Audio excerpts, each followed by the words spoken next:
Sport gratuit pour les spectateurs, mais sport dépendant des conditions météo, le Grand Prix de Tours a du coup attiré essentiellement des mordus derrière les barrières. Dans l'arène, la pluie a d'entrée de jeu nivelé les performances entre les meilleurs coureurs et les troisièmes catégories. Si on ne prend pas des virages assez rapides, à la relance, on perd du temps et puis on fait l'élastique. Et après, on fait l'élastique pendant 10 minutes et puis après on se fait lâcher. Tandis que Mathieu Desgnoux remporte prime sur prime, Jean-Marc Élisian évoque les courses cyclistes d'antan, la culture du vélo avec Jean-Pierre Danguillaume. C'est 7 étapes du Tour de France dans la poche et des anecdotes à n'en plus finir. Et avec mon frère Jean-Louis, on aimait des critériums comme ça. Et je peux vous dire qu'on était prêts, on sortait jamais des 15 premiers. Et on en a gagné un paquet quand même.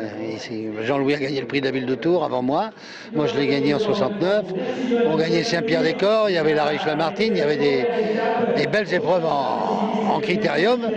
Mais pour être complet, pour être un coureur cycliste, il faut être bien partout. Au final, le plus primé du Grand Prix de la ville de Tours en est aussi le vainqueur. Mathieu Desgnoux, ancien coureur du club Saint-Cyr-Tours, aujourd'hui en première catégorie à Nogent, a joué l'opportunisme et ça a payé. Il y a eu une prime à un tour de l'arrivée, alors j'ai fait la prime à bloc, le dernier virage aussi. Et à la sortie du virage, j'ai vu que j'avais 15-20 mètres et j'ai tout donné jusqu'à la ligne, quoi. A noter aussi la belle performance d'Émeric Marquet.